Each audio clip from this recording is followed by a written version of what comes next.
entrepreneur and philanthropist and, well, general business genius, John Caudwell. Good to see you, sir. How are you? Very well. Now, just ahead of his 41st birthday this week, the Prince of Wales has given his first interview since becoming first in line to the throne.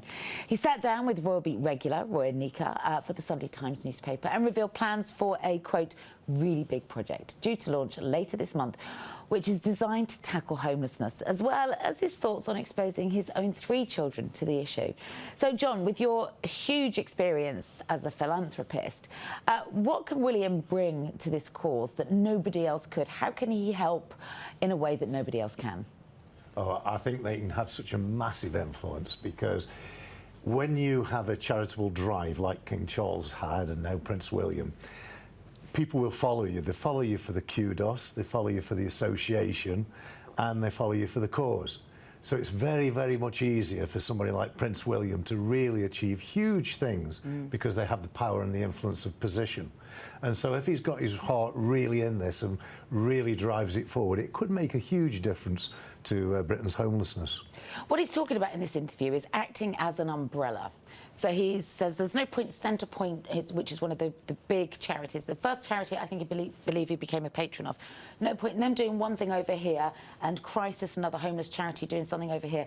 They're far more powerful as a combined force, and he wants to be the force that combines them. Does he have the power, the soft power to do that, do you think?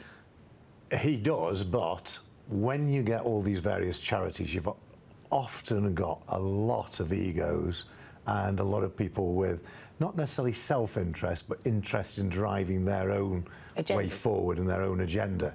So, yes, he's got the influence and power, but can he actually achieve that? I don't know. But what he will be able to do is have those people listen to him and at least consider the proposition.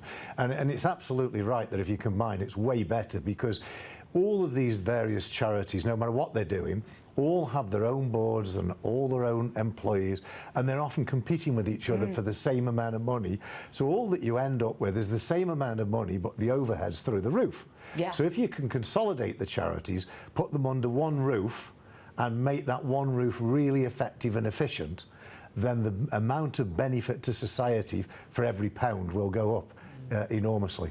What COVID and the pandemic and lockdown gave organisations like this a chance to prove was it can be done. You know, we saw the rollout of a jab in record time, because it turns out it can be done, John. Do you know what so often happens in so many of these situations is that government runs behind the drag curve, and then you're pushing.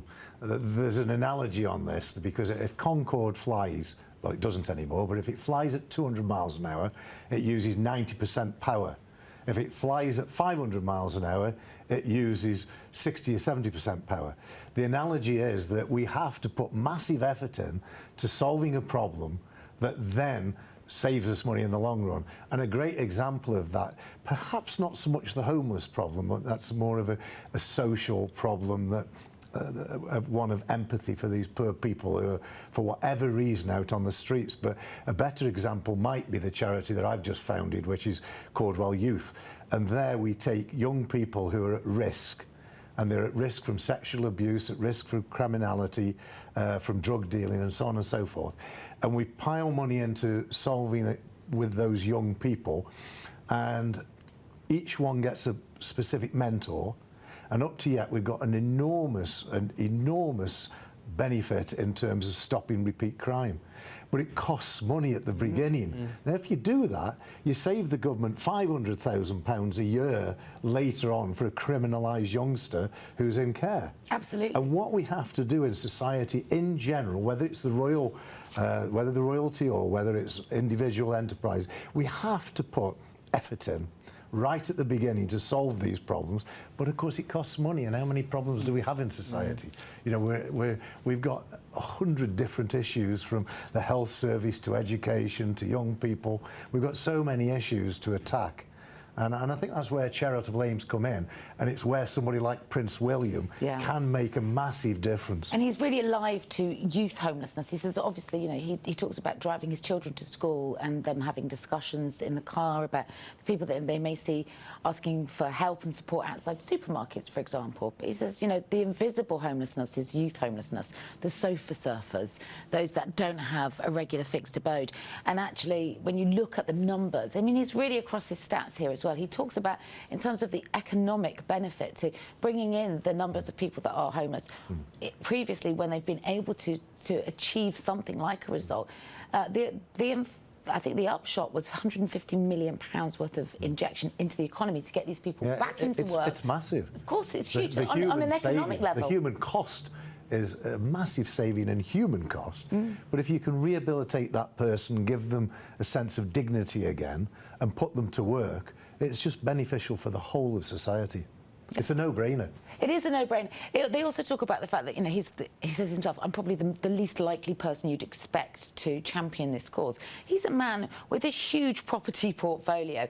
And obviously, you know, Roya quite rightly was like, well, why don't you open up some of your homes or land to those that are most in need? And actually what he's hinted is that actually that is very much on the agenda, and he implied that it's something he's looking at doing on a small scale initially to see if it's viable before rolling it out. What could he do with the land that he's got, John? I mean, you're a man with a few acres. Not in the same league by a long way, but, you know, I'm not so sure putting people in the homes is cost-effective or the right way of doing it, because but those the homes... land. But the land's a different proposition, because he could build not quite sheltered housing, but housing with some element of management that helps those homeless people. They may have drug habits, alcoholism, gambling habits. They might have all sorts of habits, or they might just have mental issues as a result of the stress that probably put them there in the first place. Yeah. And if they get the right help in a semi-sheltered environment with some experts around, then you'd have hundreds and hundreds of apartments that you put these people in with a consultancy type help situation to rehabilitate them, whatever their problem is, and get them back to work. It's the Finnish model, isn't it? It sounds terrifyingly expensive, though.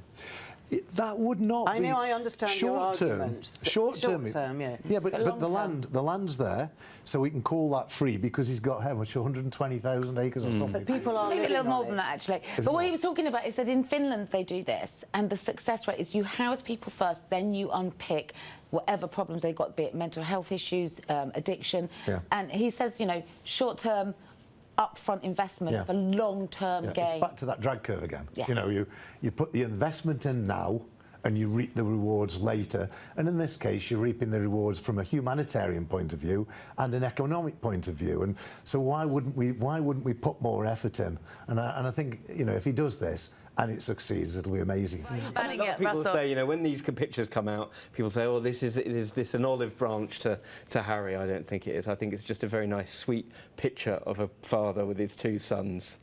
We'll leave it at that. Wow, Ross is getting really officious. He's banning phrases from the show. You can't help but feel a sense of sadness. I think so, yeah. I think when you look at the picture, there you is think of the sadness, closeness or apparent closeness. Yeah, of course. And you think about how things are now. Yeah. It's a very sad Well, situation. I think, you know, that relationship is still very tense, and unfortunately there still needs to be quite a lot of water under the bridge. Did you ever have the pleasure of working with the late Duke of Edinburgh, John? No, but with King Charles, yes. Absolutely. Yeah. In fact, we went to a dinner up at one of his estates that he was doing a big charity fundraise for, and there was about 80 people there. And during the evening, his equerry said to Modesta, my partner, and by the way, you'll be sitting next to the king. She nearly freaked out.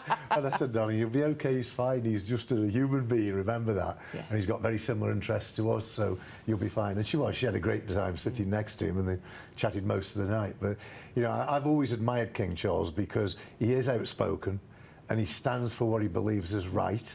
And it just so happens that I agree with nearly everything he says. So, you know, it's easy to admire him. Exactly, which is kind of harks back to the conversation we had previously about standing up for what you believe in, refusing to be kind of, dissuaded otherwise with William and his homeless causes. Maybe that's something that he's learned from his father. Interesting this week, some childhood some childhood paintings that Charles had done of his mother and father have come back into circulation and on the market, going for an eye-watering amount of money. I mean, this one here, this is apparently Charles's portrayal of his father. And then we've got his mum. Got very broad shoulders there. Very broad shoulders. Quite flattering. It's quite flattering again, yeah. Yes, absolutely. How much did they get? Yeah, how much did it go for? I think it was £46,000. Wow. Yeah. I mean, I'm going to go home tonight and get my son to work, let me tell you. An extraordinary amount of money. On a business level, John, is there genuinely £46,000 worth of value to drawings like this? Well, it's a lovely momentum to have, isn't it? If you're his mum, yeah, but if you're, an art collector... Well, I think something like that will always have an increased value. Yeah, it's a good investment. It's a unique thing and it will go up in value. So I think whilst it might seem a lot for some sketches, there's a lot of art out there that I've seen that's worse than that, that makes for millions. So. But this does look like most family fridge doors, doesn't it? Well, he's he's the star of the show, isn't he? Great. I love him. You can't knock this. This is fantastic. No, it's a wonderful thing to be able to do, isn't it? I mean, we take our children everywhere. We expose them to everything. A lot of charity. I've made Seward with my children much the same as Prince William's doing, that I expose them to the charity and to the unfortunate people in society so that they understand that they grow up with a responsibility and a sense of purpose to help other people's lives. And I think that's absolutely essential. So I think exposing your children to everything from the social joyous occasions, and in this case, from the occasions that are very special, although he looks in total control. This reminds me of my boy William, and he's only 2. That's what he does when he shouts at you. But I think it's great, wonderful to bring the children up in that environment, but to balance it, not just the pomp and ceremony, but to balance it with the humanitarianism and the aspect of trying to make people's lives better. It's interesting, wasn't it, last year, the Queen used this very occasion to introduce Camilla to the Garter.